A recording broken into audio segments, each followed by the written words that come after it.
Here it is, Tuesday. What is this? January the 14th? And this is the Fat Weather Fan Channel, man. Listen, I'm your boy EC22, man. Listen, before we go into further, like always, like, subscribe, share, join the conversation, and leave comments, man. Listen, yes, as always, what's up, J-Dub? What's up, Coach D-Wade? What's happening?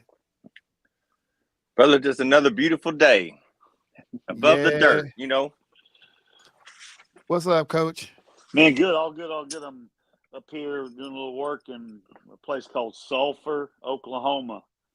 So that's what's up. Yeah, so it's good. It's all good though, yeah. For all my North Texas, Oklahoma, South Oklahoma, North Texas, if you can see me, that means you have survived the snowmageddon we had here in the Metroplex. So praise the Lord. We survived and we made it through. We didn't think we was gonna make it, J-Dub, because we ain't used to this type of weather, but we made it through. Yeah, I hear you. I remember not being used to it too. Now it's just an everyday occurrence. I've been driving on snow for 3 weeks.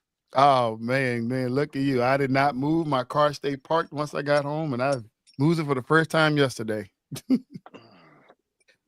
Hey, before we go any further, man, out of respect, I just want to send out thoughts and prayers to the people up in California, Los Angeles area, Southern California, man, for the wildfires, man. So thoughts and prayers to you guys out there. For anybody in the area who watch this podcast, man, continue to send your prayers to those victims that lost their lives and the ones who've lost all their belongings, man. It's nothing like coming home and there's nothing.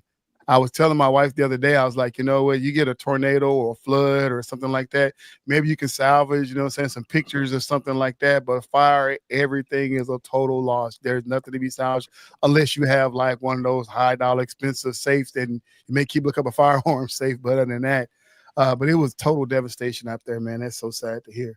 But y'all, let's dive right on into it.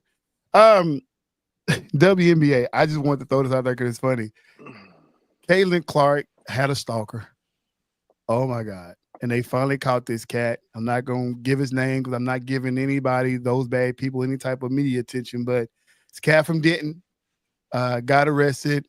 And listening to the stuff I heard, this dude is a perv, man. What's going on with this cat?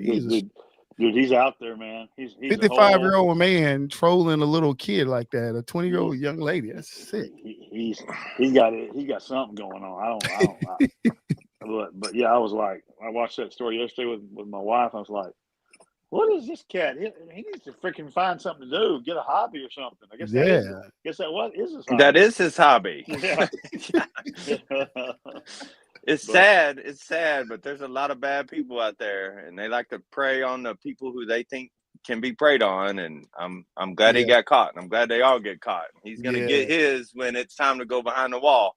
Yeah, because they looking for him. Woo! Mm-hmm. J-Dub, exciting news. This Friday starts the inaugural season of the Unrivaled League for the WNBA players, man. Yes, sir. Talk about it. Man, I was crazy. I was just reading something about it yesterday, I think, about how executives and owners are worried now that these players get to play with players they don't typically get to play with when free agency comes up. If some of these relationships ain't going to affect where people go. Yeah, I mean, I'm excited for the league itself. I'm most excited for the one-on-one tournament more than anything else, which I think is April or May. No, that's a little too late. It might be earlier than that. But anyway, man, I want to see them go at it one-on-one. I want to see how aggressive they are with each other. Like Kaylin, I know Kaylin ain't in it, but Sabrina can't stop Brianna, but Brianna can't stop Sabrina either. You know what I'm saying? So, it's gonna be interesting. I think the early favorite is one of the founders. I think Nafisa is gonna be. I mean, that's hard when she can control you inside and outside.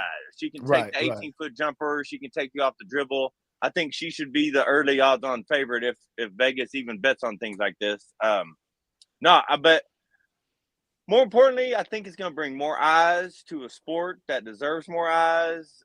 Exactly. Maybe the goal is for this to supplement the WNBA for these young ladies, or now the ladies are almost as old as I am, but for them not have to go overseas to continue playing basketball in the off season. So I think it's going to be fun more than anything else. Fun is the word I would use.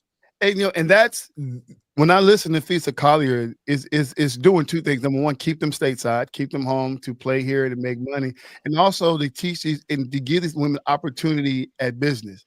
Because each woman that comes in, they will have a stake into this organization, so they will have money right up front available to them. So that's a good thing for that. And I just love the blueprint, and I just hope that more people invest in it so these women can have a bigger pot to choose from.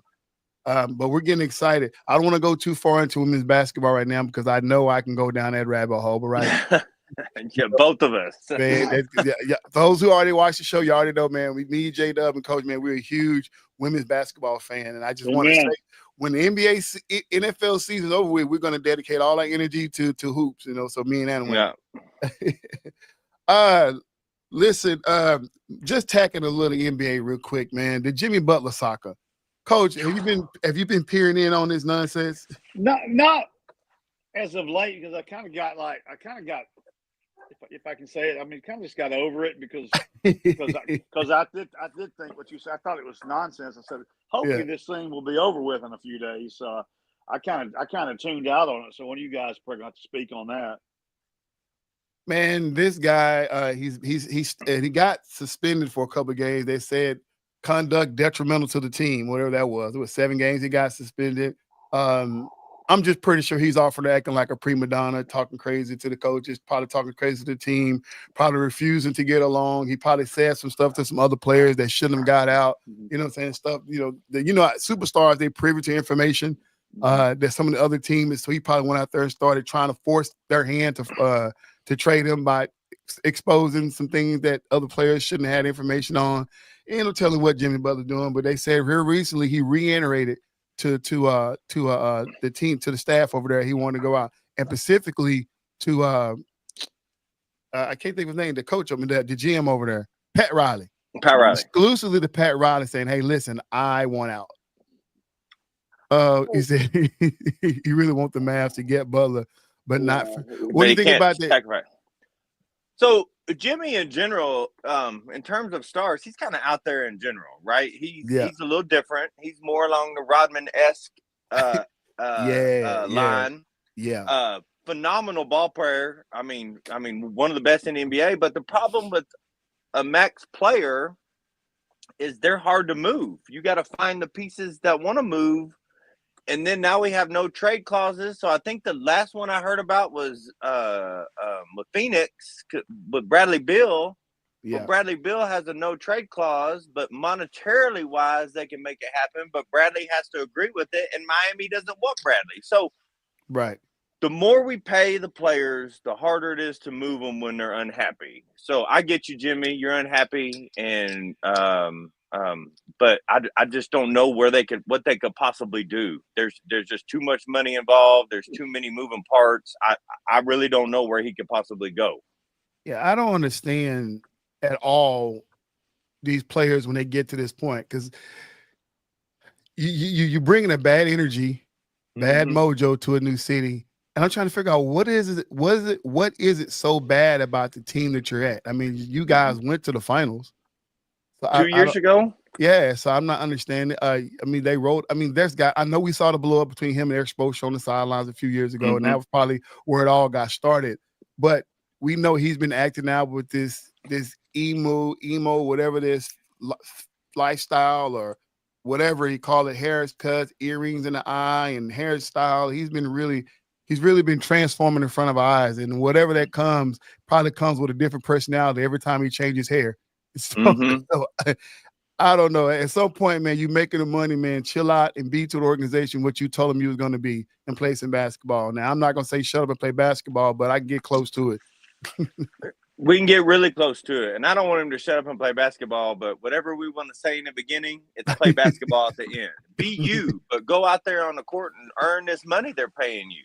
Yes, so my favorite Jimmy personality is Perm Jimmy. Perm Jimmy is low key, and he's happy-go-lucky. He's answering questions from the reporters. But again, I just don't know where he can go. I mean, the options are so limited, and like Jonathan just said, Jonathan didn't say it, but to bring him to the Mavericks, do you know what you'd have to give up to bring that player to the Mavericks and stay under the cap and Right. all that nonsense that goes into these trades. I don't want him to come to the Mavericks as a Mavs fan, not because I don't like him, but just because I know what we'd have to do to get him. So, I mean, and Jimmy's 35 years old, guys. Yeah. I don't think he's the same guy he was how many years ago was it, Jay? Even 2 years ago. Two. And he's also proven to the world that he's very injury prone. Okay. Right. Mm-hmm. And Right. so I don't understand the attitude. I don't understand where he's coming. I always had a lot of respect for him, especially him being a Texas kid. I thought he handled himself, very well. But man, he's really tarnished my thoughts on who I think the guy I thought he was. So. And you ain't the only one, Coach. Yeah, I'm really starting to turn a little side eye to him too. You know what I'm saying? And before you go on, you see, I mean, I don't want him in Dallas. No. I like the Dallas team.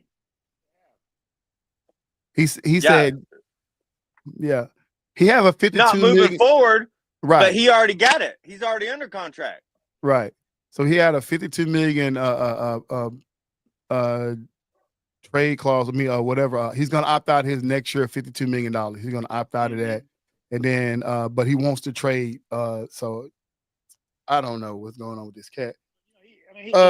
He probably still. I mean, he's still in Jada will disagree with me, I'm sure, because he's still probably a top 10 guy, but he's certainly in the bottom of that top 10 tier. I don't think he's top 10. I don't think he's top 10. Yeah, I'll give him top 15, top 20, but definitely not top 10. Well, good. Because you got some of these younger players coming up that people like Shea Gilgeous-Alexander, people like Jalen Brunson, they get knocked out of their top 10, and they're playing a whole lot better. And speaking of Shea Gilgeous-Alexander, Coach, what's his name? Bill Parcells said that G said top 20. I agree with that. Yeah, that's right there. I agree, G. I agree. So Bill Parcells, the great Bill Parcells, always said that you are who your record says you are. Mm-hmm. So in NBA, we're looking at these two teams, the Cavs and the Thunder. They're right now, the Cavs are 33-5, and the Oklahoma City Thunder are 32-6. Are they really the best two teams in the NBA? I mean, so if you're basing it off a record as of right now, I mean, obviously they are. But a couple things here that come into play, and I definitely want to hear J-Dub's take on it. One is no one's giving the Cavs any respect. Facts. So they're playing with a chip on their shoulder, okay? And those guys are balling, so I give them props. Going to the Thunder, and J-Dub's a much bigger guy to talk to about the Thunder. The Thunder's a real deal. Mm-hmm. It wouldn't surprise anybody if the Thunder won it all this year. Yeah. So, and the other thing that we're dealing with is any generational transition, we are reluctant to give credit to the up and comers, right? We did it. We did it 15 years ago with Steph and with KD and all them boys, and them boys are gone. Them boys are at the end of they're in their twilight. So it's not that we're not given credit or that the media is not given credit, is that we're still learning who the next group is. Okay. Most people, I'm trying to quantify it. Most partial NBA fans still don't even know the name Donovan Mitchell. You know what I'm saying? Most of them know Shy because Shy is such a unique name that you're going to remember it. But this is a whole new league. This is a whole new changing of the guard. So it's not that, it's my opinion, it's not that the media is not giving them credit or the average fan's not giving them credit, is that we just still don't know them. Yeah. And viewership is down in the NBA, myself included. The game is evolving. These athletes are so good and they can shoot so well that all the teams seem to run the same offense. They're all looking for the same shots. So it's not that any of these players stand out because they're all so elite, right? They are all so good. It is so hard to be on a roster nowadays, even more so than even 10 years ago, that everybody's still adjusting. It's going to take a season or two without Steph, without LeBron, without KD, without these boys for us to find the new guys. Mm-hmm. And Jada, tell me if you remember this. You and I had a conversation last year during the NBA playoffs, and the conversation I asked you point blank, I said, Jay, is Donovan Mitchell really that good? And you said he's a beast. You said he's a superstar, and he has proven Donovan Mitchell is not getting the respect that he deserves, being a top tier. I don't know where you put him, but I mean, for me, he's top 5 for me right now. And he plays in Cleveland. And without a big name, I mean, Cleveland in general is not going to get the respect, right? They got respect with LeBron because LeBron was such a hype coming out of high school. So we all wanted to know what he was going to do. But these are guys that came up through the way they're supposed to come up through. And, yeah, I agree. Donovan's top 5. Shai's top 5. So the game the other night, what was it, 4 or 5 nights ago, where they played each other and they play again this week. Anyway, it was everything it lived up to be. Again, we're all still adjusting. We're all still getting used to the new crowd. I want to mention Jonathan, brother. Wemby is a different cat. He is a different. I don't even know what to say. He's a one of one. He's probably top 5 right now. If you're starting a franchise and you get a pick of anybody in the league, I think 80% of the people take Victor Wembanyama first pick. Right. He is a different character, and he's going to reset record books. And I love watching him play. I think it's very what's the word I want to look for? It's beneficial to him to have Chris Paul, an experienced veteran, to kind of show him the ropes of the league on and off the court. I think Wemby is about to change a lot of people's mind about who the best player is. Let's back up for just a second, back to the Thunder. And here's my question, both you guys. Does the Thunder have enough to win it all this year? Yeah, they do. Yeah, they do. And Chet Holmgren's getting better with every game. The Thunder should be, if you were betting, if we're calling Vegas on the phone right now, the Thunder should be one of the top 3 teams for the NBA championship. Yeah. Oh, okay, cool. I mean, you talking about, you got Shai Alexander and Jalen Williams, they're good top. Chet Holmgren's doing as good. Then you're looking at Aaron Wiggins is making a splash. And I'm still waiting to see what Carson Wallace, because it's his second year. He gets in the game time, but he really don't get into the scoring unless it's like a wide open shot or something like that. But I'm waiting to see what they're going to do with him, how they're going to weave him in. I'm still waiting on that. I just call him out because he's the kid from Buckner High School here in Metroplex. So come on. So yeah, no, they got a good squad. I think it was 2 years ago or maybe last year. Please don't. My mind's scrambled right now. They were the youngest team in the playoffs. Their average age was like 22. Yeah. That was last year. They got that much experience in the postseason. So, man, I mean, the sky's the limit for them if they can keep that together. And Shai is the truth. He's a top 3 player. I mean, right now, he's top 3.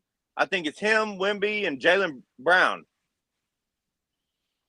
Jaylen Brown over. This is a little underlying side, intertwined little deal here. You see, Jaylen Brown over Jason Tatum. Oh my! Yeah, for sure. Last year was the proof of that, and I've spoke to you about that.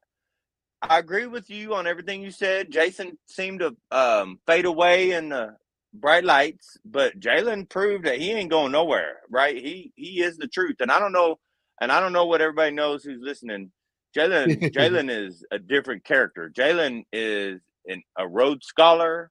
The day he was drafted, he was teaching a robotics class at MIT. He speaks like 3 or 4 languages. This cat is different. Most people didn't want to draft him because they didn't think he would be interested enough in basketball to play for long term. Yeah.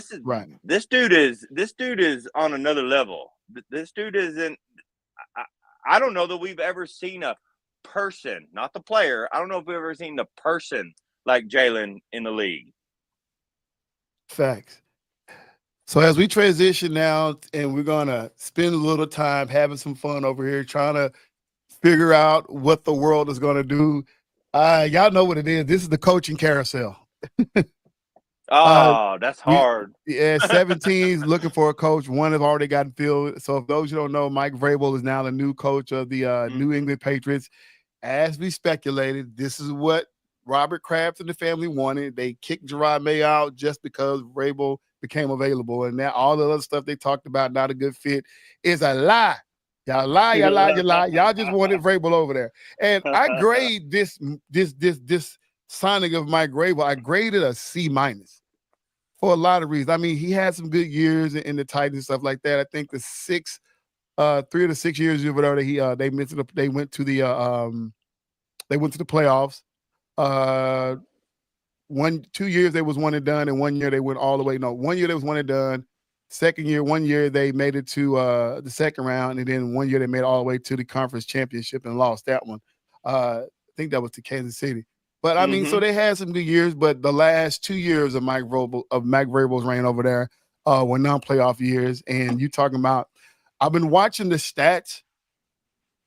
I give him a C- because I didn't see any consistency, obviously at the quarterback position, and then I didn't see consistency at the running back position. You know what I'm saying? We had a year where Derrick Henry scored 3 different games where he scored over 200 rushing yards. And then we know Derrick Henry got hurt a couple of times and stuff like that. But in the playoffs, when they went all the way to the championship, the conference championship, I think he was averaging like 135, 145, something like that. Or he was averaging over 100 rushing. And then that game they lost, he only 66 rushing yards. It's like he went down. I don't know if that's coaching. I don't know if that's player. I don't know. And the reason why I say that because they need this is a young quarterback with Drake May. I think he's great. He had Mariota, who was a Heisman, didn't do nothing with that. Had Tannehill, didn't do anything with that. Tannehill was older going out. Mariota just didn't pan out the way they wanted. Or was it coaching? What y'all think? So you guys both have a much higher opinion of Drake May than I do, and I respect that. But I will say this: if you're trying to develop Drake, Mike is not he does not have a history of developing quarterbacks. Ooh. I'm glad you said it instead of me. So I don't know who he's going to bring in for an offense coordinator or a quarterback coach, but if he doesn't figure it out, Drake's not going to get any better. Yeah. We talked about Jalen Daniels, and just like we talked about, who was the kid we talked about with bringing Cliff Kingsbury? Was it Jalen? No, not Jalen. Who was the kid we talked about tonight when we were talking about Cliff? I was saying that Cliff Kingsbury, Caleb Williams would be a good fit for Cliff Kingsbury. But I'll answer your question. A long answer to answer your question. Yeah, Mike's not going to. He's not going to do anything special. I mean, they're going to play hard. And they'll play good defense, but and he's in a lose-lose situation. If you fire a coach to specifically hire a coach, and that coach doesn't perform, or whatever coaches do, that coach doesn't have success early, then everybody's going to throw the blame at him, right? Yeah. And if he does have success early, then it's just going to be, oh, well, that's why they got him. They're not going to give him any credit more than that's why they got him.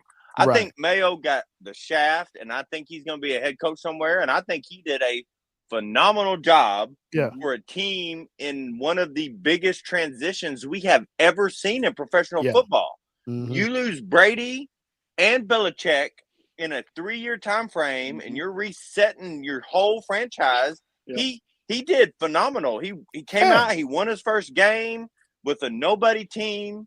I was just playing Madden with my son yesterday, and he made me play with the New England Patriots because they're rated the lowest. They have the lowest rated team on Madden, and they don't have the first pick. To me, that's a win. He did something good. Right. What's up, Lou? Lou? I think he's going to get a spot. I think Vrabel, I mean, God bless him, and I hope the best for him. But man, if they don't win 6 games next year, the Boston fans are going to start calling for his head too. How many games? 6. They don't win 6. Any league, any team in the NFL don't win 6. They need to whack them. That's what I agree. Yeah. I'm just saying Yeah. they fired a man to get this person in. So I mean that's you're already behind the 8 ball. Yeah. Like you have to perform from week 1. And guys, either one of you guys have in front of you what New England's record finished? I think they won 3 games, 4 games. Man, I can't remember off the top of my head. Let me pull it up real quick. Boom. Because the games that I watched them that they lost, most of them they played well. Yeah, he had them ready to play. I think he's a phenomenal coach from what little bit we have to judge him from. Young quarterback, and you don't have a lot of pieces around him right now. But in 2 more years. You don't have a defense. You don't have a running back. You don't have any signified wide receiver. You know what I'm saying? Yeah. They went 4-13. They beat the Cincinnati Bengals the first game. They beat the Jets. They beat the Bears, and then they beat the Bills. So 3 big wins. Yeah. 3 big wins with the first-time coach with a nobody team. Man, I rate Draw Mayo's season as an A in my mind. Now they beat the Bills the last game of the season when nobody was playing. So just thought that one don't count. That one don't count. But okay. Chicago, the Jets, they beat Aaron Rodgers, and of course they beat Cincinnati the first game of the season. That's what threw me on the bandwagon of Coach Mayo. He's about yes, Lord. So Lou talked about that the Cowboys have granted because Jonathan's saying they fired the coach for so long, and now the 17 they need head coaches. Obviously, Patriots already picked their guy. The Cowboys haven't had any interviews right now, so I don't know what their idea is going to go. But I'm going to give you this list of Chicago. So Chicago, let me pull this over because Chicago Bears. So they already interviewed Anthony Weaver from the Dolphins defensive coordinator, Drew Petzing, the Cardinals offensive coordinator. They interviewed Mike Vrabel. That didn't work out. Mike Kafka, the Giants offensive coordinator. Why they want him, I don't know. They interviewed Pete Carroll. They interviewed Ben Johnson. They interviewed Aaron Glenn. Ron Rivera is coming out taking an interview. Glenn. Yeah. And Thomas Brown. Those are the ones they interviewed. The ones they still have left to interview is Brian Flores, Arthur Smith, David Shaw, who's the Broncos senior president executive. He's was the head coach at Stanford. And then Todd Monken, the Ravens off coordinator, Joe Brady, Matt Campbell, Cliff Kingsbury, and Adam Stanovich, whatever it is. How many people are they going to interview? I know they're trying to interview the whole world. All of them. I mean, listen, Chicago is not playing, bro. Hey, man, no Coach D-Way on that list, man. No, maybe they'll interview me too, man. Jonathan J, he got his pit for Pete Carroll. I know that's a lot, J-Dub. Let's go with the coaches they interviewed. Obviously, Mike Vrabel ain't there, but Anthony Weaver, Drew Petzing, Mike Kafka, Pete Carroll, Ben Johnson, Aaron Glenn, Ron Rivera, and Tom Brown. Who you think out of those ones they interviewed can land that position? So I'm not a Chicago Bears fan in general, but I would say for the team they have, especially with the young quarterback, Ron Rivera did really well with Cam Newton.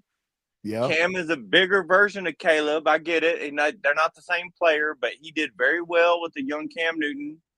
I would think Ron, at least for 2 or 3 year contract, of the names you just named, is the best fit for that team. Yeah. And I'm not a huge Ron Rivera fan, right? I'm just saying he got the most out of that Carolina team. But I mean, whoever they pick, I'm gonna be rooting against them regardless. It doesn't matter, right? So before we go into further, listen, y'all. Ben Johnson is on everybody's radar, and only one team can get him. So, I'm gonna throw other names. Obviously, Ben Johnson is everybody's number one. So actually, we're looking for who would be the number 2 who goes. So okay, well, let me tell you who ought to be 1B. Who's that? Everybody's list. Who's that? Ben Johnson is 1A, 1B on every team, every organization needs to be Aaron Glenn. Yeah. G said he calling for them and mom. What's going on, Bob? What's going on? Hey guys, he said he think Ron. He agree with you. He think Ron Rivera be a good pick for the Bears. I like that. I like their maturity. The name that I thought would be a great fit, but then I'm back and forth with it, is actually Brian Flores. I don't know why you're so high on him. My only problem is that I hope he learned a lesson, because obviously, you know, Caleb is a sensitive quarterback from what we can tell. Just like Chris said last week, his body language is not good. And we saw the whole Tua situation, how he said Coach Flores didn't really help him with his psyche, didn't really give him a rally cry every morning or whatever, you know what I'm saying? He felt like he kind of threw him down, threw him under the bus and scared him, whatever, because that wasn't his pick.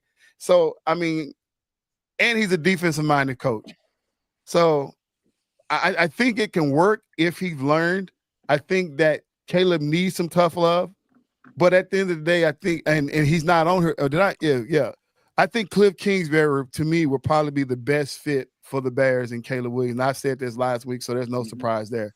As I did too. So I think that's a good fit too. Y'all are both right. That's a good fit. But when you talk about Cliff, I'm sorry, when you talk about Cliff and you talk about Ben, they were in positions to be successful not easily, but semi-easily, because their head coach had control of the locker room. Their head coach, both teams had good defenses. So for Ben to go there, he's going to have a lot to do in a little amount of time with a second-year quarterback. But I mean, everybody loves Ben Johnson. But I'm looking at Chicago's next coach to not be the coach, but to be the bridge to the next coach. And that's what, and so so we haven't talked about Mike McCarthy going over there. He's last on the list for interview. Obviously, he just came available a few days ago. I don't know if he has the tolerance to continue to do this. I mean, obviously, you're going to interview John because he's not ready to retire, but I don't know if because this is not taking over a season franchise. This is Mike McCarthy starting all over. Starting over. I don't know. I mean, if he wants it, he can do it. He'll have full reign.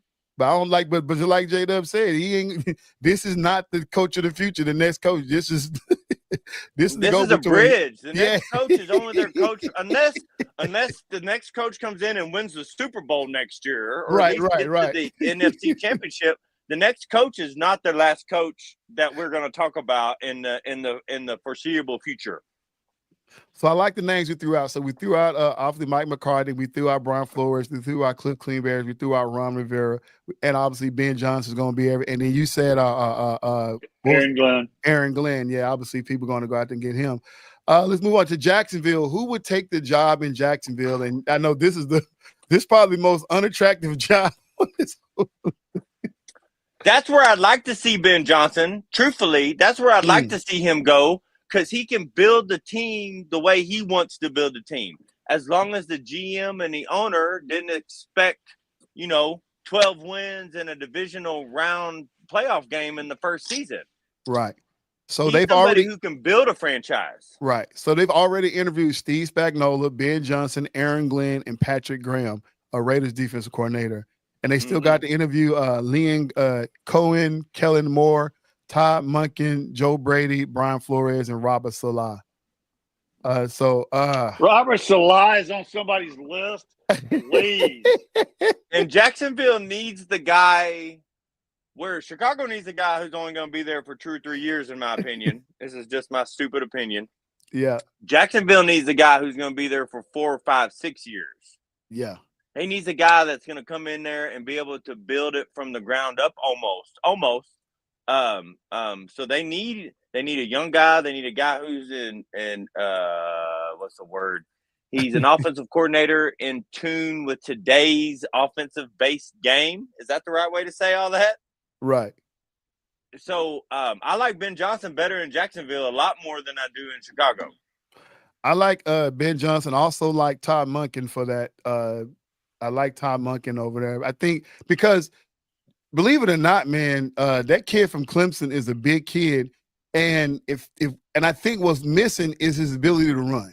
We know he can run. We saw him in Clemson, but they're trying to make him a pocket passer. And I think that's killing his vision. That's killing his IQ, because they want him mobile and it's getting him knocked out of the game. That big old dude need to be mobile. That dude is like Josh Allen big. He can lay some cats out. I'm not saying make him a constant. Don't try to do a Lamar Jackson 2.0, but utilize every bit of his skill set. And that's what I'm asking for out of Todd Monken. And I know he can do that because you still got to get the other players involved because the ETN was a no-show. I mean, God, dog, I don't understand. We need somebody that's going to be able to do that. And then we need somebody that's going to have to galvanize the defense because their defense just suck worse than the offense. They're just a bad team right now. I don't know. Well, I mean, We call them Swiss cheese. Yeah, whoever gets the Jags job, the coach needs to be smart enough to go, Trevor, you just go play football. Facts. You turn it into a sandlot game out in the back, down the street. And, hey, when you run when you need to run and you throw when you need to throw and you check down when you need to check down, you just play football, man. And so – and like Lamar Jackson, he's like, they keep talking about Lamar Jackson, not a traditional quarterback, but now he's going for his possibly third MVP by letting him play the way he need to play. Because you put Lamar Jackson in any other offense, he's not an MVP. Facts. Trevor Lawrence is not Lamar Jackson. Okay,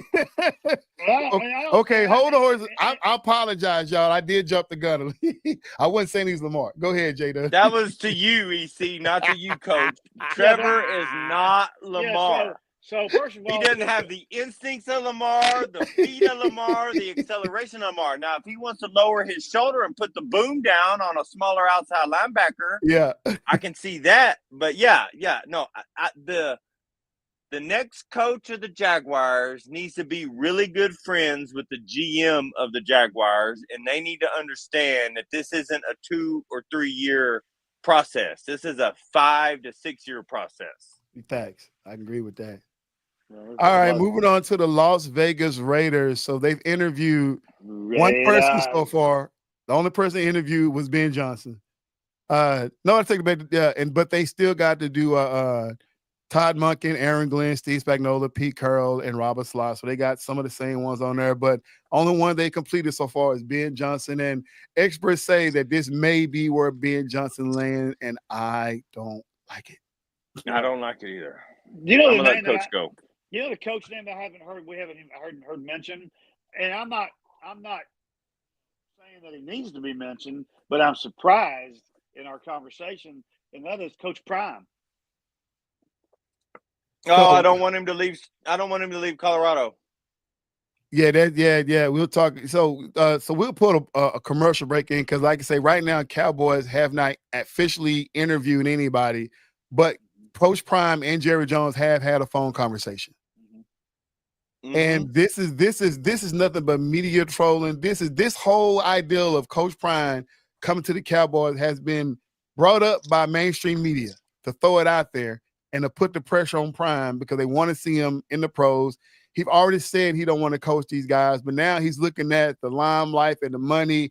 And I don't like it. I don't like it. Just stay in Colorado at least for another 2 years. They come out.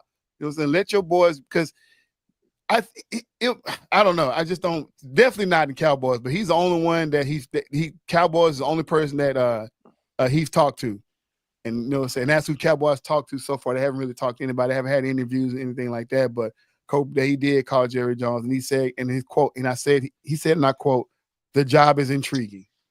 But he loved where he's at. I agree with you. I totally hope that Ben doesn't end up in Las Vegas. Yeah. So who would be a good fit for Vegas out of the ones we named? Robert Slide, Pete Carroll, Steve Spagnuolo, Aaron Glenn, Todd Monken. Ron Rivera. No, I don't think he's good for Vegas. I mean, again, I don't know. I don't have a crystal ball. And, man, I'm so mad at Vegas. I don't even have a good opinion. As a closeted Raiders fan my whole life, I'm so mad that they let go of Antonio Pierce. Like, that bothers me so much that I hope they're unsuccessful next year. So I don't know what the right answer is right now. Yeah, I mean, I'm with you. I think that Antonio Pierce is the right guy for that job. He did so good there with nothing. He did so good. Had him competitive. I just, man, I don't even know because most people can't even name 3 players off the Raiders team right now. And I'm an NFL fan, and I don't think I could do it. Yeah. So, I just, man, they had a guy who was in the trenches with his players and building them up from the ground up and having them competitive. And I just, man, I hope. Because I'm negative Nancy sometimes, I want the Raiders to pick a guy that fails next year just to show them how good Antonio Pierce was for them. Yeah. You negative Nancy, really? Yeah, I hear you. If they want a guy to fail, then obviously Robert Salah would be the guy you picked. Yeah, let's get Robert in there. Robert shouldn't be on anybody's. I'm not a fan of him at all. I won't even say his name out loud. Y'all keep saying him. Unless they need a custodian or a janitor there at the stadium. Yeah, no. I actually like Ben Johnson for the job, but I like Aaron Glenn more than I like Ben Johnson, because right now they're in the quarterback hunt, definitely. And and when you did I lock up? Oh, I didn't. So when you're in the quarterback hunt, I think their defense need to be beefed up. And when you get a defensive coach in there, I think that's what you're looking for. So obviously Steve Spagnuolo and Aaron Glenn are top of my list if they don't land Ben Johnson. If you can't get Ben Johnson, I would think go and get a defensive-minded coach. Robert Salah is a great defensive mind, might I add. But like I say, it's just like you say with the other team, J-Dub, this could be the bridge. Robert Salah is a good bridge. But the problem with Robert Salah, he may leave a bad taste in the organization mouth. Oh, he's definitely going to leave a bad taste in it. He's going to spoil it right. But Aaron Glenn, I'm sorry, you go ahead, Coach. I don't have a problem with Robert being a defense coordinator. No. He ain't going to take no coordinator job. Well, what has he done to earn the head coaching title? I mean, he coached that San Francisco squad over there to a championship, man. And so, that's how he got over in New York. So, That's hilarious. And Aaron Glenn, being an H-Town boy, Texas, representing the down south, hopefully, again, the relationship between a head coach and a GM is so important in the NFL, because they have to be on the same page of what we're building. And if Aaron Glenn can get a couple picks in a draft that's high, a cornerback and a linebacker, and he can put a defense together to hold teams under 28 points a game all season long, then he can be successful. I guess if I'm a root for anybody at the Raiders coaching job, I would root for Aaron Glenn even more than Ben Johnson, and I'm a huge Ben Johnson fan. Facts. The Saints, New Orleans Saints, what's the next step in coach? So right now they've completed an interview with Mike Kafka and Aaron Glenn. They need to interview Joe Brady, Kellen Moore, David Shaw, Darren Rizzi, Anthony Weaver, and Cliff Kingsbury. Wow, Ben Johnson is not on this list. Whoa. Who'd you say, Mike who? Second name Mike Kafka, the Giants offensive coordinator. Why they want Giants offensive coordinator, I don't know. I don't even know how. Terrible. He ain't going to get a job. I don't even know what did he do? I don't know. Nothing. Yeah, but Aaron lost Glenn, the best running back in the league, created a quarterback controversy. He does not need to leave anywhere. No, I think the Saints. I'm not against him, and I'm not for him. I'm not against Mike McCarthy, and I'm not for Mike McCarthy. But the Saints make the most sense for Mike McCarthy, in my opinion. You got a middle of the pack team with a middle of the pack head coach. He could go there and get 3 years out of it and get paid and move on. Right. So Lou said if Derek Carr is going to remain with the Saints, then you have to bring in the head coach that's willing to work with him. But that's the reason why my personal pick for the Saints is Darren Rizzi, the interim head coach. The team likes him. He galvanized the guys in the middle of the season once they fired their coach. I think this is the right move for them. Go ahead and let this guy, same way with Antonio Pierce. He stepped in as an interim, they let him, gave him the job. At least give this guy a chance to take over this team, and make him a head coach. I root for Darren Rizzi on that one. But for the four names that I think should be head coaches next year is number one, first and foremost, Antonio Pierce. Number two, Ben Johnson. Number three, Aaron Glenn. And number four, Cliff Kingsbury. Those four guys should be head coaches somewhere in the NFL next year, in my opinion. So I'm looking at this list. So obviously, because of the Rooney Rule, each team has to interview at least 2 minority players, and it doesn't say black. So obviously, that's why you're seeing people like Robert Salah and Ron Rivera getting thrown off from that because they're minority coaches, and of course, Brian Flores getting thrown in the mix. Antonio Pierce haven't been on anybody's radar as of right now. Which is bizarre to me. Yeah. Yeah. Neither I hadn't heard the guy in New England that they Yeah, let Gerard go. Mayo. Gerard Mayo Mayo. either. Yeah, see the thing about it is Gerard Mayo and Brian Flores are alums of Belichick. Obviously, Gerard Mayo played there because that's all New England wanted. Gerard Mayo was a player there. Vrabel was a player there. That's what they want over there. They want players that's familiar with the organization. That's kind of how they're going to roll. So I don't know if anybody's going to take Gerard Mayo. I don't know if anybody's going to take Brian Flores for that reason. Especially where that team got beat down on Monday. But it's not his fault. I still think he's a great coach. I like him. We were talking about where I like him for Chi-Town. See, Jonathan Jen says Mike McCarthy will bring the. Gee, let me say something. For you to keep talking so bad about Mike McCarthy, you were sure trying to find this dude a job. You said he's a bad coach. Why you keep trying to find this man a job? He said, bring the paper stack and pass out New Orleans fans if he gets fired. So you trying to say Mike McCarthy's gonna go and destroy an organization. Let me know, G, because you that man is living rent free in your mind. So I'm just playing, G.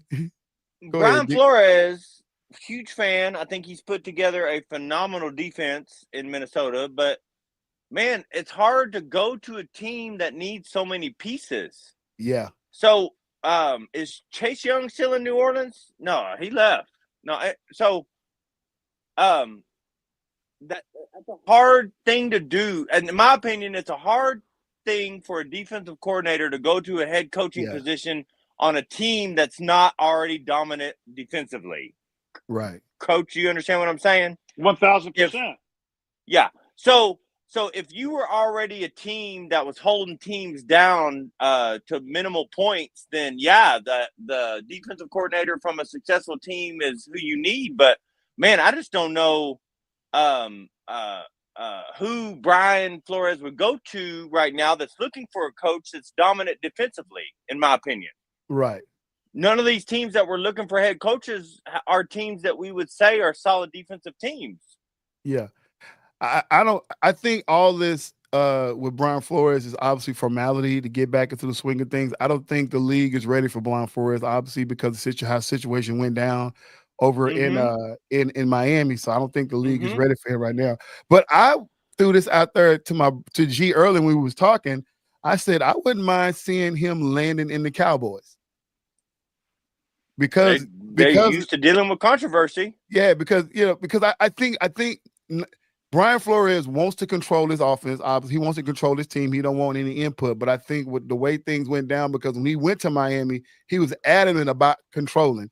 And when Stephen Ross was trying his best to land Brady and land Joe Burrow, we're not taking seasons because we're trying to get Joe Burrow. You know what I'm saying? And then obviously we know the situation, how Stephen Ross got suspended 5 games because of the whole tampering, trying to get Brady situation.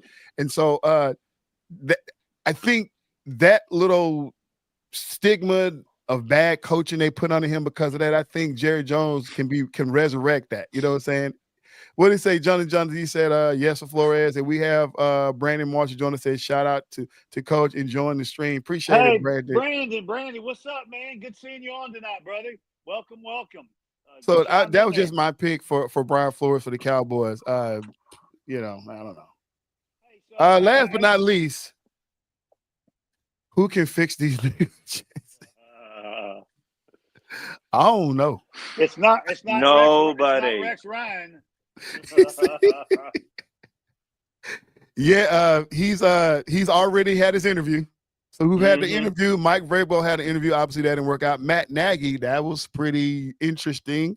That's not going to work out for the Airbnb effect. I'm just throwing it out there. Ron Rivera interviewed Rex Ryan, Steve Spagnuolo, Mike Locksley, Aaron Glenn, and Darren Rizzi and Jeff Ulbrich.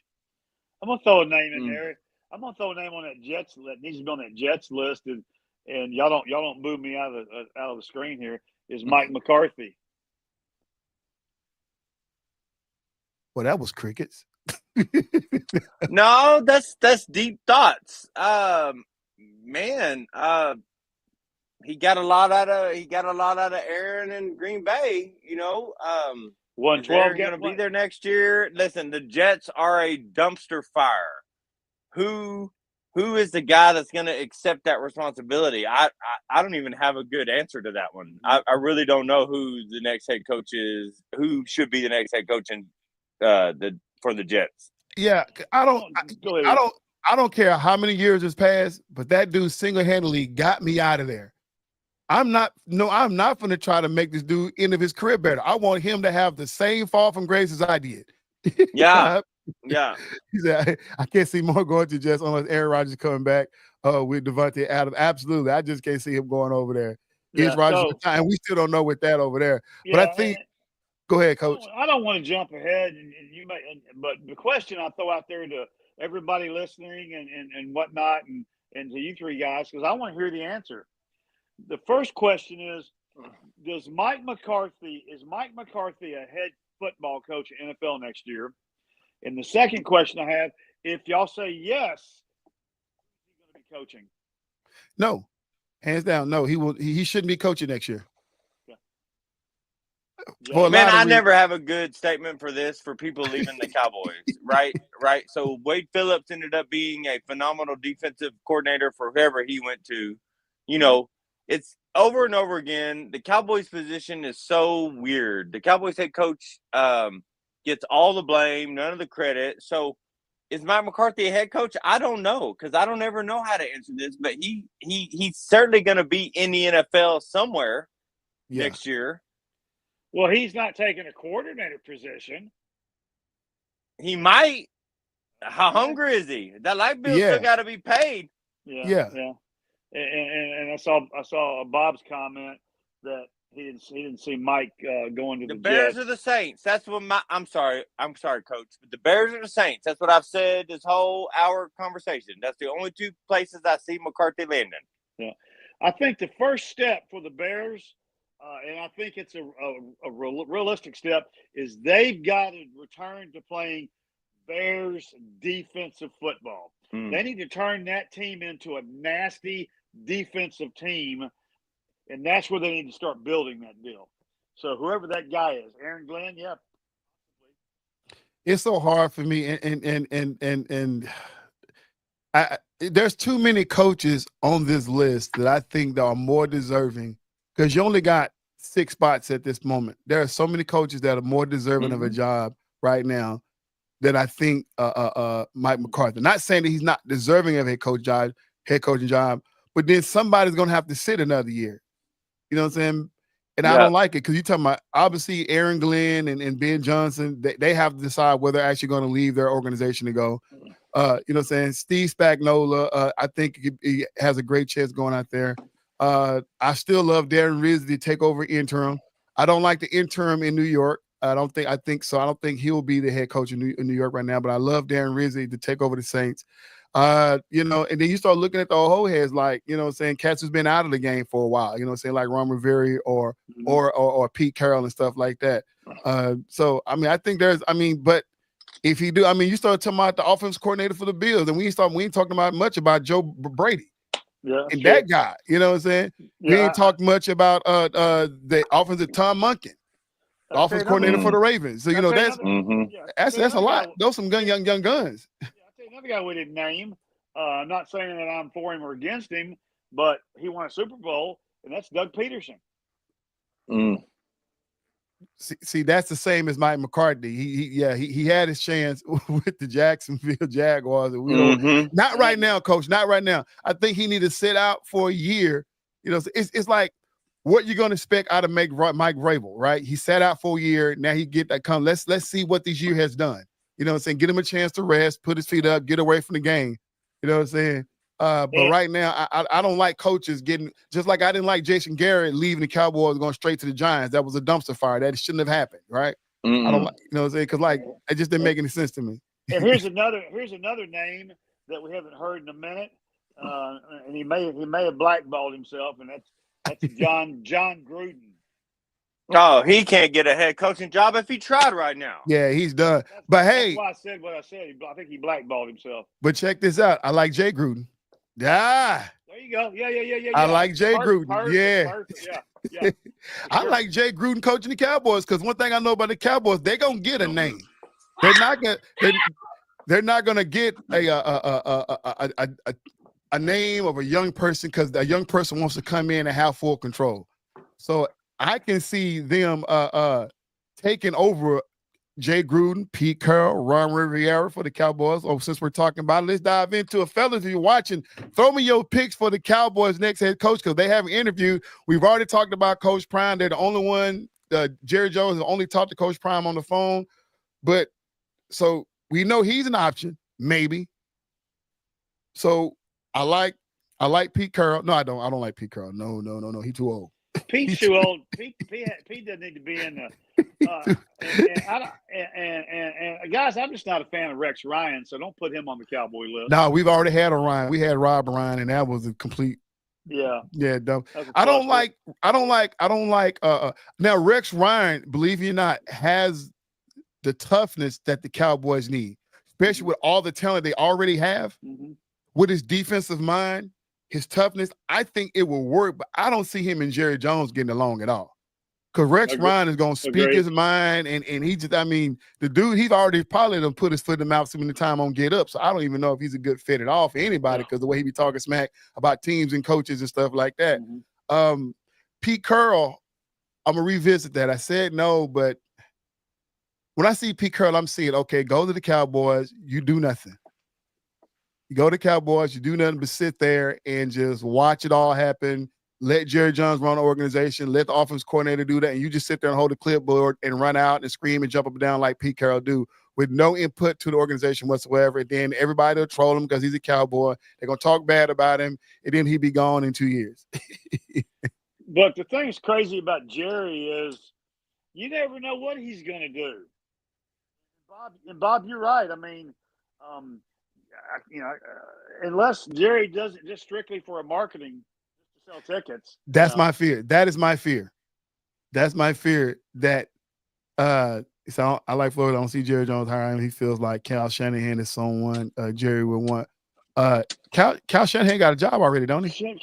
Shanahan's got a job, and he'll be there for as long as he wants to be. As long as he said something that he would want, so it makes sense. But that fits. But I agree with Jonathan that fits Jerry's image he's trying to portray is the Kyle Shanahan type. So who is that guy who's available? Well, that guy would be a Cliff Kingsbury, a Ben Johnson. I'm of the opinion that Dallas, until they find a coach that can put some nasty in that team, some nasty, and I use J-Do's words. Some people that are going to play 4 quarters of angry football. Well, Dan Campbell's not available. Good call. But now y'all see my tag. Who will have a sleepover with Jerry Jones? Did I freeze up? Oh no, I did.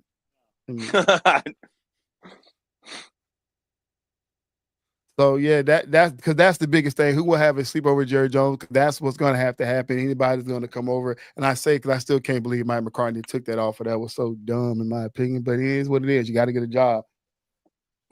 So the names we threw out: Dion, right?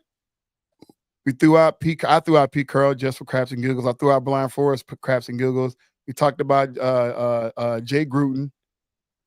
Who else? Peterson. Doug Peterson.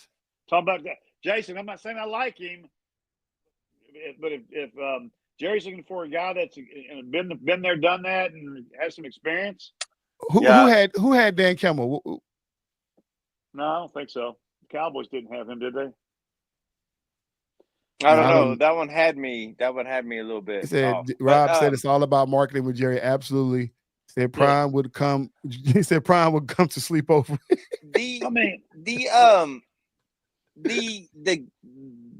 Dallas Cowboys head coach Facts. is a very tricky position. Yeah. Because you want somebody established enough to have a backbone against Jerry, but you don't want somebody so established that him and Jerry are going to butt heads the whole time.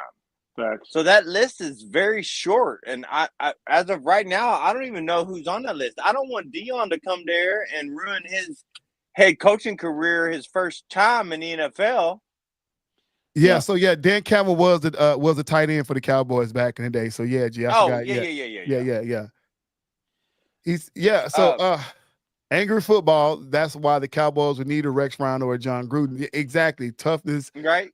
But John just came off, he squandered a 10-year deal with the Raiders. So John can't keep his mouth shut, or his emails be too politically incorrect, or whatever the thing is. He needs to stay in the position he's in 2024. He was probably great in 1992, but times have changed. But I'm loving Sexy Rexy. I'm loving Rex Ryan for this job, for toughness. But I don't think Rex Ryan will get along with Jerry. I just don't see that happening. How many years has Rex been out of it? It's been a minute, hasn't it? It's been a minute, yeah, but he don't do his butt fumble. And Rex would be a good bridge, because when Jerry and Rex got to button heads and they wouldn't be there anymore, then Rex would go right back to living his life the way he's living it now. So he could be a good bridge coach. And I don't think Rex is a fan of Dak. I don't know if he is or not. I remember him saying something. I don't know if it was good or bad, but I remember him saying talking trash about Dak. I don't know if it was good or bad. I have to check that out. But because that's going to be real important, the next quarterback, because Dak ain't going nowhere no time soon. And he definitely wants somebody to come in, screaming trade, and telling Jerry what to do, because that you be out the next week. So it should be the guy. Exactly. Yeah, that's right. Because the offense is going to take care of itself, not necessarily, but the defense, we need to figure out what that bad defense we got. He need to fix that something. But I don't know. And dare Jerry Jones, would he actually go? Would he, is the question to everybody. Would he actually hire a college coach? Bite your freaking tongue, dude. Kellen Moore's garbage. Who's that? He's talking about Kellen Moore. He just didn't spell it right. Would Jerry go as far as to hire a head college coach? A college head coach? I don't see him doing it. I don't see it. That doesn't fit at all. Right. He said Rex doesn't like Dak. So yeah, there we have it. Kellen Moore. He said Kellen Moore is coming back, guys. Garbage. It makes sense. He's been there for a while. It would make sense. It's a safe move for the Cowboys. Jerry can tell him what to do. Jerry can tell him what to do. He'll be a puppet for Jerry. We saw how he decided to run the ball with Saquon, so we solved that problem that Mike McCarthy said he didn't want to do. So, right. I hope so bad that Kellen Moore is not the head football coach of the Cowboys. I'm gonna pray, say a little prayer right now. How is Kellen Moore any different than Jason Garrett when Jason Garrett started? Exactly. It's the exact same person. Yeah. It's the same scheme. It's the same, hopes and dreams. But that makes sense. I agree with him, Z-Man. That makes the most sense for Jerry Jones to hire that kind of guy. And that kind of guy is not any of the guys we've been talking about. Right. He said, "I'd be hallelujah." Thank you, John. Thank you, G. Thank you, bro. Hey, man, listen, before we go, man, let's talk about what we saw over this past weekend, man. Oh my God, it hurt my feelings real bad, man. So everybody got blew out. Everybody but one. Except for the Buccaneers. But I mean, the Texas, I had the Chargers win that game. Texas came out from there and just put a beat down on them. We talked last week, and this is what Chris brought up, and you guys brought up last week about the no-show for Justin Herbert in the playoff. We talked about how the Titans stole, not the Titans, but the Jaguars stole that game from them a couple of years ago on his only playoff trip since then. He haven't been in the playoff since this came in the league in 2018 when he did go, and he got knocked out after having a big league. And then he was a complete no-show. And it's crazy because his guy had a heck of a night. Ladd McConkey had a heck of a night. Mm-hmm. But that didn't translate to touchdowns and points being on the board, so that was just terrible. We kind of figured that was going to happen with Pittsburgh. Well, anybody got any comments on the Texans and the Hey, Eric, before we get too far into it, yeah. I got to tell y'all, we got a masked man in the house. A masked man? Who that? A mask. man in the house. Z-Man is our boy Felix. Oh, shout out to Felix Zuma. All right, Felix, man. He said he was going to jump on. He came in with his aliens. I like it. it. Mask on, man. Loving it. I love it, man. So, Chargers and Texans, y'all got anything for that game? Did it come out the way you wanted to? It did. The Texans defense has proven why the Texans have been a relevant team all year long. They a couple big plays and it made it easier for CJ Stroud. That game went exactly how I thought it was. That's the only game of the weekend that went the way I thought it would go.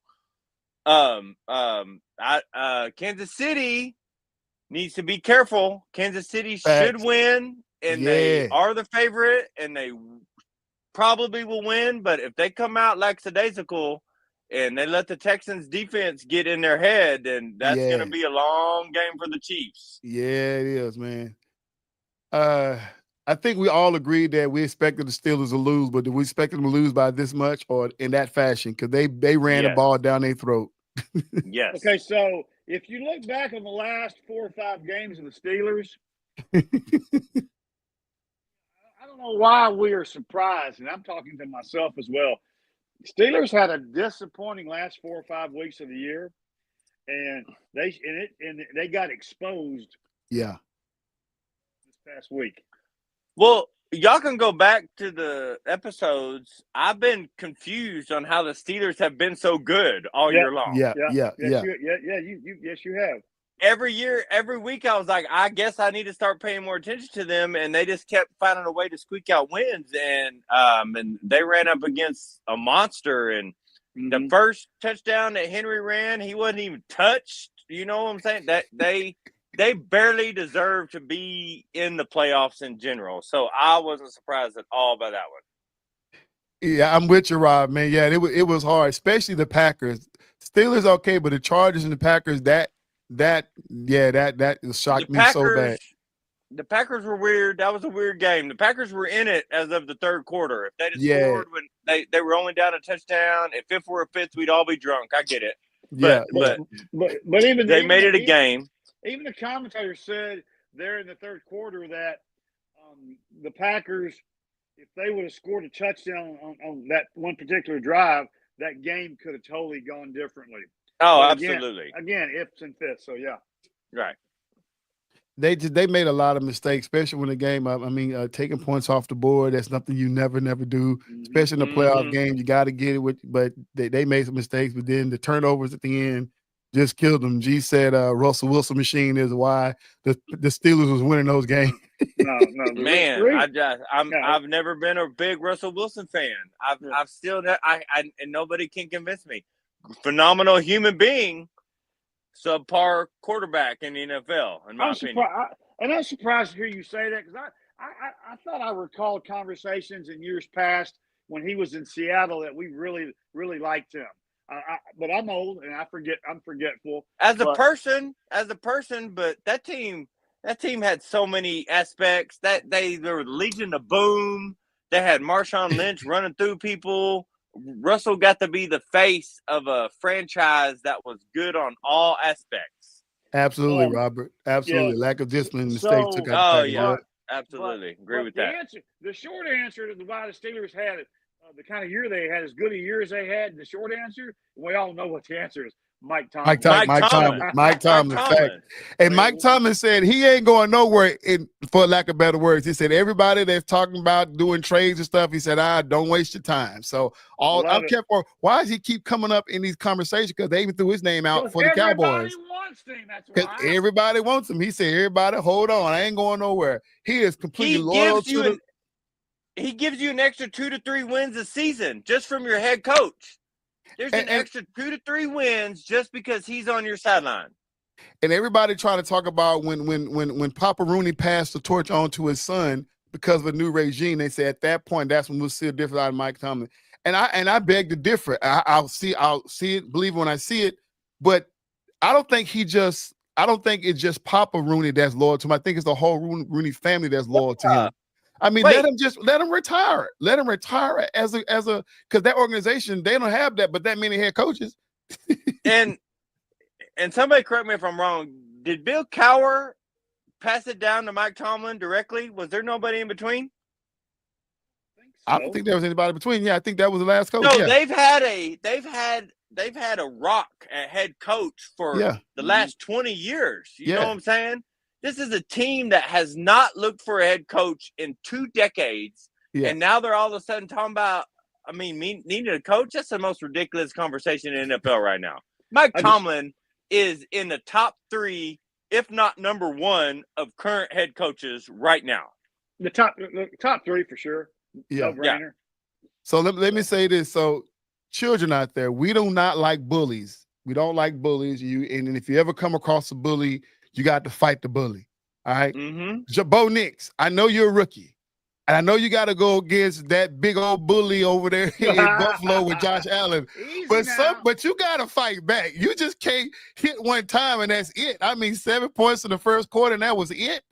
Come on, Broncos, fight back. That was I think they got soft. I think they got satisfied. The fact that they were even in the game at halftime, Sean Payton didn't light that fire. I'm saying, that was the weirdest game of the week for me. Yeah, no fight, no nothing. Just came out in the second half and just like, man, Buffalo, yes, y'all, we just ready to go home. I don't know. That was and Sean Payton was upset with his quarterback, and it's the first time I've seen it all season long. He got upset. He got upset with the mistakes he was making. But that's what Sean Payton do. Yeah, I don't know if he got to go, but he stuck up for him. So the Packers, what he said, Bob said, that Broncos, yeah, they did. They went straight to school, and Josh Allen went to school. He had class in session. That would have been a good game, Buffalo versus Cincinnati. That would have been a game. Boy, it sure would have been a good game because that's the game we wanted to see. Now we get to see Buffalo going against the Ravens. That's a whole nother one we get to see. Good God. That should be the game of the year. Hopefully, we all hope that's the best game of the entire season. Yeah, there's your AFC champion who come out of that one. Corey Patton said, Ravens won't make that mistake. He said Ravens gonna fight back. Nah, Ravens gonna fight back. Raven ain't gonna take no punch by Josh and just sit back and just lick the wounds. No, sir.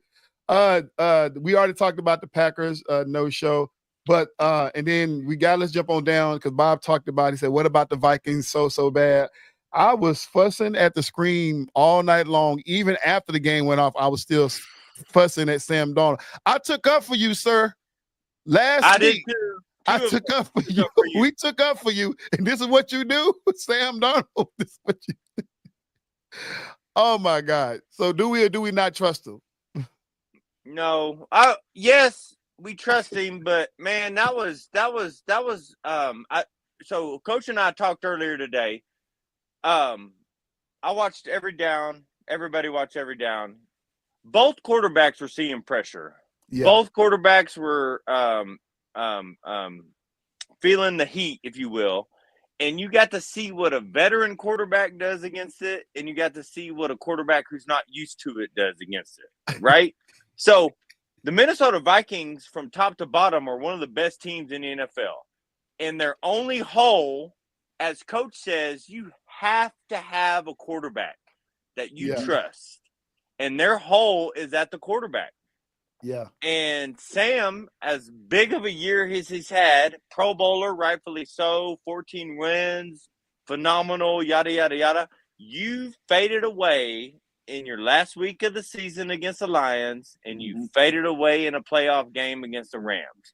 And you're better than I. I'm sitting at home watching you play. But when we judge you to your peers, you are not on the same level as Matthew Stafford. You are not on the same level as these other playoff quarterbacks. Coach, do you re-sign him? J-Dub knows I don't trust him. I put him in the same category as Dak Prescott. He's not the guy to get it done for you. Now he can win 12 to 14 games for you, but he's not the guy to take you to the promised land. Neither one of them are. He's a bus driver. He's Joe Flacco, who drove the bus off a bridge when it mattered most. Yeah. And Bob, to your point, which is a good one. Sean McVay and Matt Stafford right now, they've got a special deal going too. They really know how to put a game plan together. So I agree. Stafford's a stud. He's just such a stud. And Felix saying that Eagles going down to the Rams, so yeah, they're gonna have to duke it out. The Rams versus the Eagles. That's gonna be a good match. So if the Vikings go another direction, we still got to figure out who one of these quarterbacks coming out. Are they gonna be a good fit? And will anybody sign Sam Darnold who needs a quarterback? That's gonna be so hard because you sign Sam Darnold, you don't have the weapons you have up there in Minnesota. True fact. Or the defense you have in Minnesota. Preach. So I don't know. That's what I'm saying, Corey. That's what I'm saying. Flacco knew what his position was. He knew the defense was going to win the game for him. Let me not mess up. Let me pass the ball. Let me throw 5-yard outs to the tight end, and we can win this game. And that is not what he did. He was running for his life on every play. He said, "I don't trust Darnold either. He'll quarterback somewhere else." But Rob, where else would he go? If is there any teams you think that he can fit on? If the Vikings don't re-sign him, because unfortunately his resume stays the same. He choked up at the end of the season, so somebody got to decide that they want a choke artist on their squad. Yeah. The Giants. How about the J-Dub's not going to like this at all, but how about the Saints? The Saints, he's the same. He's not a move up or move down. He's the same guy. Yeah. He's the same guy, but younger. And I agree with Z-Man. Comment a minute ago. Can you pull it back up, Eric, or no? What did he say? He said that the Rams will beat the Eagles this week. Oh, he said, Eagles going down to the Rams. Man. Yeah. Let me tell you something. Hey, so look what Rob said. Coach, so somebody said back up, maybe earlier, Dallas. Anybody watching the Rams play, Sean McVay calls plays like a 16-year-old boy playing Madden. You know what I'm saying? He's brilliant. It makes it fun. It is the funnest team to watch. Now, you got to have the right players to call those plays. You got to have a tight end, Higbee, and he may not be back for the next game. You got to have wide receivers that are willing. I mean, man, Sean McVay is the funnest head coach to watch. That's my statement. Yeah. He's my head coach if I get to draft a team right now. And boy, I'm telling you guys, I'm saying it right now. Rams beat the Eagles this week. Yes, sir. Unless Barkley scores for 200 yards. Well, I mean, the way that Rams defense is playing. Yeah. And guys, Matt Stafford is one of the greatest to ever play the game. Yeah. In my humble opinion. So, real quick, Robert said he think that Darnold, Sam Darnold will be a great backup for Dallas, and Corey's saying maybe Arizona. Send Sam to Jacksonville. teach him a lesson. With Robert Salah. So back to Robert Salah. I can't wait for next season. I'm so excited for next preseason. EC, that's rude, dude. But listen, I want to say something about Sean McVay. Listen, y'all, we love the Ben Johnson and the Aaron Glenn and all these new young head coaches out there. But listen. We got to give credit where credit's due. If you're trying to recreate the Sean McVay effect, don't put all your chips in the hat for that. You're going to get what you're going to get, but don't expect to get another Sean McVay. Like there's only one. He's a great young head coach that came in and took this whole league by storm. So just don't expect that.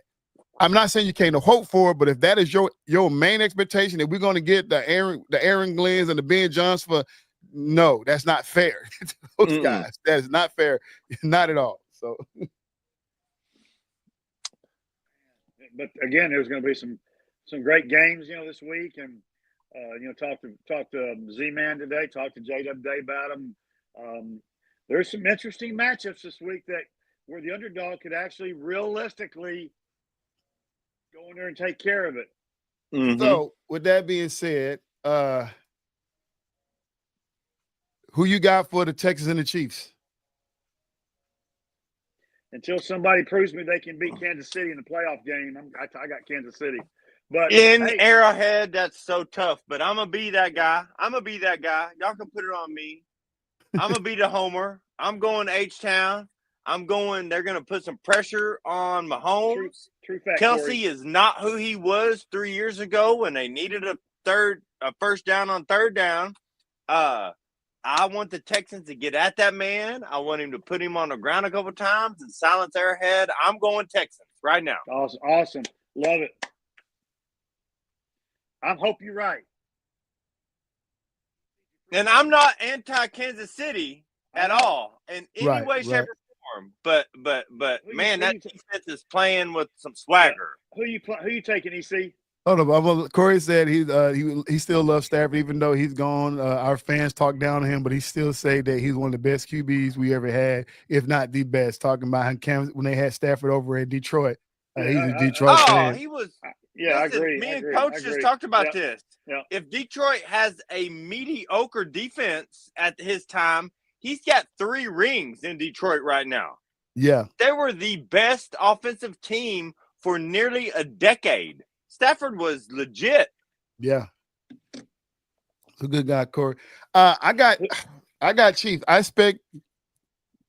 don't think the Houston Texans can put up a game they put up 2 times in a row. Well, I agree. I don't think they have that in them. Yeah, especially in Arrowhead, as J-Dub said. Yeah. All they need to get is field goals. If they can get a couple field goals in the first 2 quarters and the score is 6-14 Kansas City in the first half at halftime, then I think the Texans are in it because they're gonna it hurts. Right. The first time you get hit hurts a little bit. The 6th time you get hit hurts a lot. You understand what I'm saying? Right. He said, yeah, I will have best chance. They got 2 weapons. You got Nico and you got my guy, my running back, Joe Mixon. And Joe ain't finna do what he did. I mean, he had to turn over the last game and was able to bounce back, but you ain't gonna make those mistakes on Kansas City. You're not gonna run over Kansas City like that. Even when you try to bring in the backup, Pierce, it ain't gonna work out. Like that's what they do. And if all they got to do is cover Nico, then heck, y'all definitely not do anything on that. So, they got 11 weapons. They got all 11 guys on the defensive side of the ball. Who did Houston? Yeah. Houston got a tough defense. Yeah. If Mahomes starts fearing for his safety, which is what we hope at the end of the second quarter, then they got a chance. If the Kansas City offensive line can keep the Texans out of the backfield, then it could be lopsided real quick. It can be, but I'm still rooting H-Town all day. All right, then.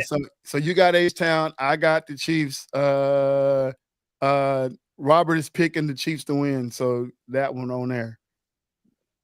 All right, then. Who wins out of Buffalo and the Ravens? I mean, we've been waiting for you to bring it up.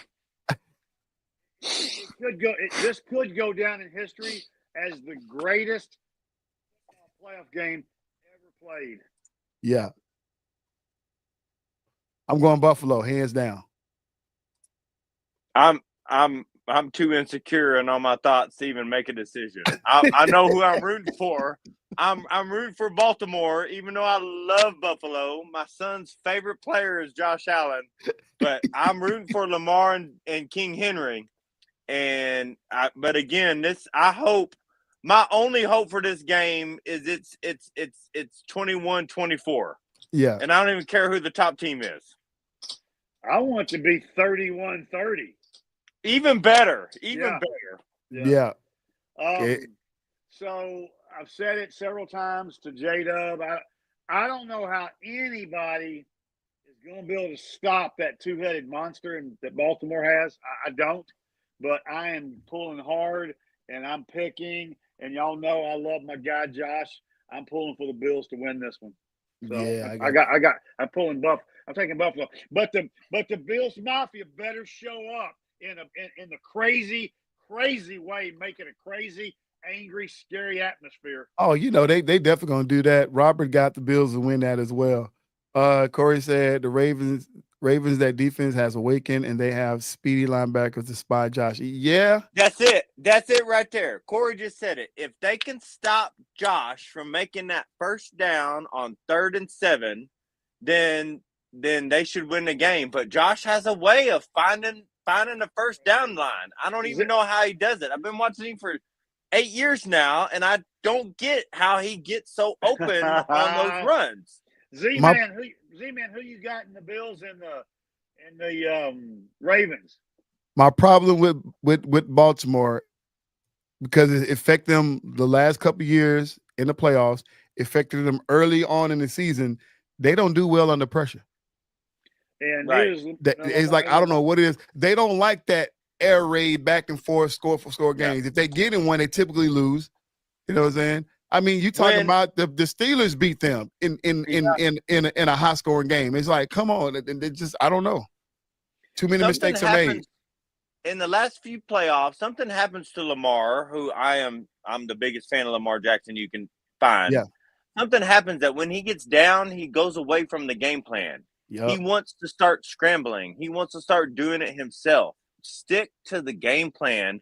And I'm hoping that with King Henry behind you, now you will stick to the game plan. I mean, just like last week, they had a little disagreement on the sideline because Henry said, I can get you 1 yard, but then Lamar said, let's kick a field goal. You know what I'm saying? And I get there's a big, but that type of stuff, y'all need to be on the same page. But Z-Man got the Ravens. King Henry will reign.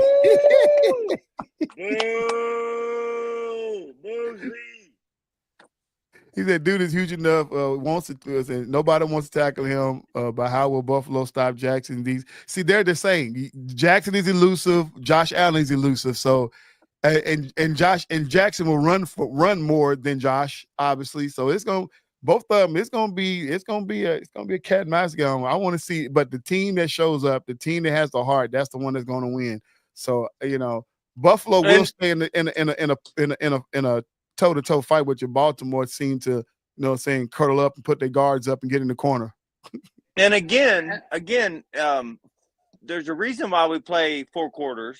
And I say easy loosely for our conversation. It's easy to tackle Derrick Henry in the first quarter. Man, it ain't easy in the end of the third quarter when he's run you over 6 times. You get tired of getting your chest plate pushed into your heart. You know what I'm saying? So they got to stick to their plan. They got to stick to their what they came in trying to do. And I think the Ravens eventually wears that defense down and can score 3 to 4 to 5 touchdowns in the second half. Yeah, 3 to 4 to 5 Buffalo do okay in the run game. They're not completely bad, but you can't run on them. But like I say, it's the red zone for me. They'll let you run into the red zone, and all of a sudden when the field gets short, they know how to step up and play defense. So, take them 3. I'm a big believer in take the 3 and move on to the next time and put your chest into them. It's got to be said. It's got to be said to the world that this is going to be the biggest stage that both Lamar Jackson and Josh Allen have been on, and neither one of them have won the big game on the big stage in the playoffs that they had to win. So, will the real Slim Shady please stand up? Please. And that's what's so crazy. This game isn't even the game, right? This game is the game to get to the game. And that's all facts. I still believe Andy Reid prepares better than others. And some kind of way it pays out right. Real quick, Commanders and the Lions. If anybody going to Commanders on this game, or they feel like the Lions got this hands down. Yeah, I mean, Washington had a big win this weekend, and that was great. I got to see 4 full quarters of Jalen Daniels. He's a stud. He's going to be a great one.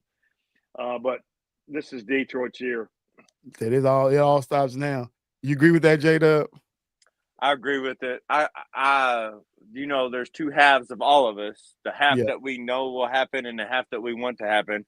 And I'm not a Commanders fan, but man, Jane Daniels has told me this year. And this is a man who is a rookie who's not a rookie. I have never seen a rookie quarterback play with the poise and the confidence that this man has played with. Nobody. Nobody. You can't name another rookie quarterback who's played the way he's played this year. So I'm not a Commanders fan, but man, I would like to, and I am a Lions fan, but I would like to see Jaden Daniels come out and wreck shop and be that dude. You know what I'm saying? I think the Lions have too much. They're too complete. Jared Goff is too good on offense. But, man, I would love to see Jaden come out and let the world know that I'm here and I'm him.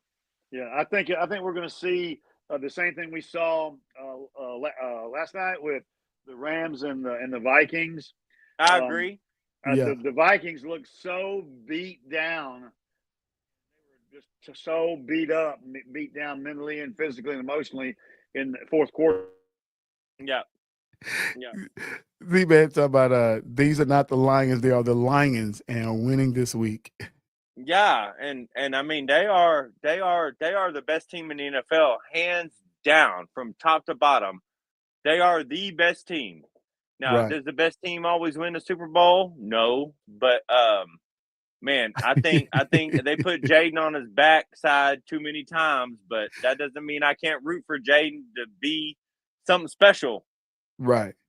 Look like we lost Coach there for a moment. Let me pull him out. I don't want him to look weird. Hopefully he'll jump back. That's all good. He was in the middle of a kiss. Yeah, that's what it looked like. Yeah. And then are you sticking with your guns when you're talking about the Eagles? Eagles losing to the Rams. Are you still sticking with that? I'm not. Man, I love Saquon Barkley, and I think what he's done this year is phenomenal. I'm not sold on Jalen. I think Jalen gets very antsy in pressure situations. We saw that last year with the meltdown. Now that he has MVP candidate to lean on, it makes him more comfortable. But, man, I'd like to see the Rams beat the Eagles, truthfully. I would love to see the Rams go into Philadelphia and quiet that crowd. Yeah. If there's any upset, I would choose the Rams over the Eagles. I'm still not sold on it, but this is a team that can't beat the Eagles because the Eagles got a lot of things going on they need to figure out. I think there's no chance for the Texans beating the Chiefs. I think the Lions hand down will beat the Commanders. I'm 50-50 on the Rams and the Eagles, and I'm 50-50 on Baltimore and the Ravens, man. I think the most interesting thing I heard last night, because as big as a fan I am, I don't know everything about everything, right? But the Rams defense is the lowest paid defense in the NFL. Oh, them jokers try and get bonuses. They finna try to hang out as long as they can in the playoffs. That's right. So they playing for something. Yeah, I don't care what you're playing for. Saquon Barkley is a different animal that y'all ain't dealt with all year long. Yeah. They don't know. They don't know what it's like. They played the Rams this year, did they? I don't think so. No. Yeah. So the Rams are fixed. The Rams linebackers, especially, it ain't even a line. It ain't even secondary. The linebackers are fitting to see an animal that they're not used to trying to cage. Right. And if Barkley, if the Rams can hold Barkley under 100, around that 70 to 90 yard mark, maybe they have a chance. But also Matthew Stafford and Sean McVay. I just said I love Sean McVay because he plays like we're playing a game of Madden. But at the same time, if those plays don't work, then all of a sudden you put your team in harm's way. So I'm rooting for Rams. I bet the line. I haven't looked, but I bet the line is about 5 points. I bet it's less than a touchdown. And I think the Rams have a chance, but man, it is hard to win in Philadelphia. It's 6 Eagles 6. So okay.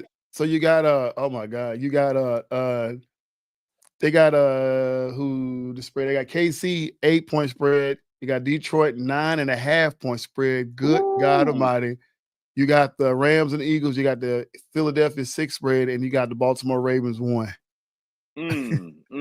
So all the favorites, if I'm putting money on the games, all the favorites should win by what all the things you just said. But that doesn't mean the fanhood in me can't root for other things to happen. Right. Facts. Okay, y'all, that's all our time for today. We're officially an hour and 30 minutes in, man. Thank you guys for watching. Corey Patterson, we thank you, Z-Man. Okay, Coach D, what? Yeah, I'm back. All right, well, we about to close it out. J-Dub. Hey, what did I miss? No, we just closed it up talking about who we think is going to win, all the picks are going to win. So we just basically finished up all the picks. But we're going to go ahead and close it out. What he says, take care, gentlemen. Thank you, Corey Patterson, for watching. Thank you, Felix, for watching. Bob, thank you for watching. I'll try to get on tomorrow morning. If I'm not asleep, get on and come to Bible study tomorrow morning. Shout out to Brandon for getting on. Brandon Marshall, awesome. Thank you for getting on. And Jonathan G, always, man. Thank you for getting on, man. Y'all, final words. What you got, Coach? Man, this is going to be crazy good this week. I know it's redundant. We say it every week, but oh man, but we ain't lying. We ain't lying. It'd be good. I think it would be. How many times can Kansas City keep doing it? You know, right. We saw them. They were very vulnerable this year in many games. I even went as far as to say that they could have easily gone 10-7 this year. And so, and then also great job. And then also the Eagles. I agree with J-Dub. I mean, he hit it. He knocked it out of the park. If the Rams can slow Barkley,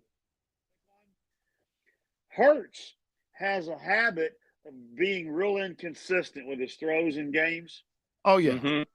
And so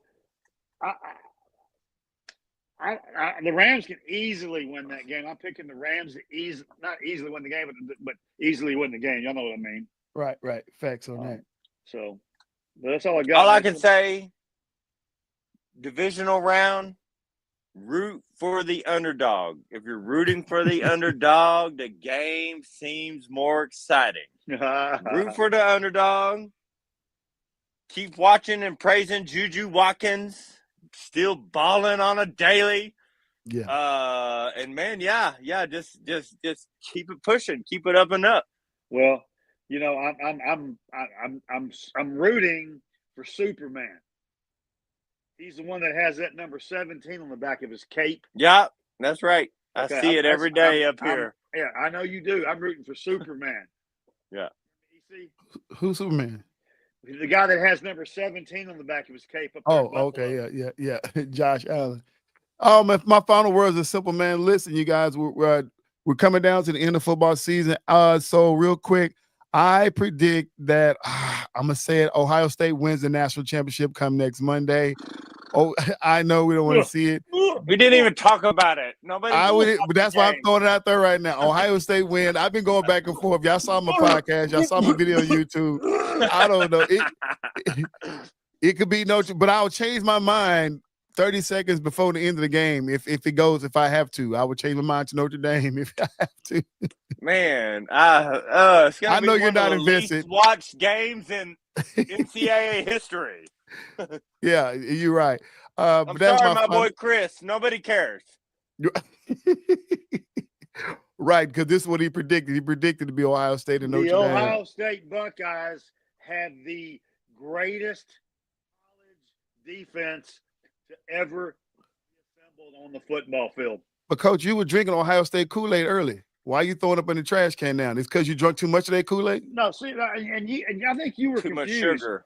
You were confused, okay? I was picking who I thought was going to be the national championship game and who I thought would win it. I can't stand Ohio State. Okay. Yeah. Me neither. I don't like them either, but Corey Patterson's picking Ohio Big State.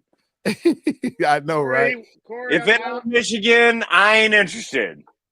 But let me tell you, if somehow, y'all listen, those who are watching, listen to me, look at my face and listen to me. If somehow Notre Dame wins the national championship, expect more teams to fall out their conference. You heard it here first. You heard it here first. Absolutely. Why would you share $18 million when you can keep it all to yourself? Man, because this is what the 12-team format does. It opens up. You don't have to be in a conference.